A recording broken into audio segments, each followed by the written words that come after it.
भाजीपाला वाहून नेणाऱ्या पिकअप चालकाचं वाहनावरील नियंत्रण सुटलं। त्यानंतर या मद्यधुंद पिकअप चालकानं या रस्त्यावर अक्षरशः धुमाकूळ घातल्याचा अतिशय धक्कादायक प्रकार समोर आलाय। भरधाव पिकअप घेऊन चालकानं रस्त्यावरील नागरिकांच्या जीवाशी थेट खेळ मांडला। या बेफाम गाडीनं रस्त्यावरून जाणाऱ्या दोन दुचाकीस्वारांना हुलकावणी दिली। चालकाचं वाहनावरील नियंत्रण सुटल्याचे आणि गाडी नागमोडी वळण घेत असल्याचं पाहून पाठीमागे येणाऱ्या इतर वाहन चालकांनी आणि स्थानिक नागरिकांनी तात्काळ धाव घेत या पिकअप चालकाला अडवले। गाडी थांबवून पाहणी केली असता चालक नशेत धुंद असल्याचं उघड झाले। नागरिकांनी तात्काळ पोलिसांना घटनेची माहिती दिली। रस्त्यावर इतरांचा जीव धोक्यात घालणाऱ्या अशा बेजबाबदार चालकावर कडक कारवाई करण्याची जोरदार मागणी आता केली जाते। या चालकाची गाडी स्थानिक आणि इतर वाहन चालकांनी आपल्या गाड्या आडव्या टाकून अडवल्यानंतर हा चालक मद्यपान केलेल्या अवस्थेत आढळून आला।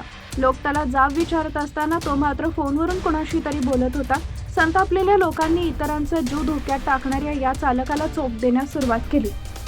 तितक्यातच या ठिकाणी पोलिसांची गाडी आली आणि त्यांनी या चालकाला ताब्यात घेतले। या गाडीच्या मागून धावणाऱ्या कारमधील डॅशकॅममध्ये सारा घटनाक्रम कैद झाला आहे। हा व्हिडिओ पोलिसांनी चौकशीसाठी ताब्यात घेतल्याची माहिती समोर आली आहे। या प्रकरणात पोलीस आता पुढील तपास करत आहेत।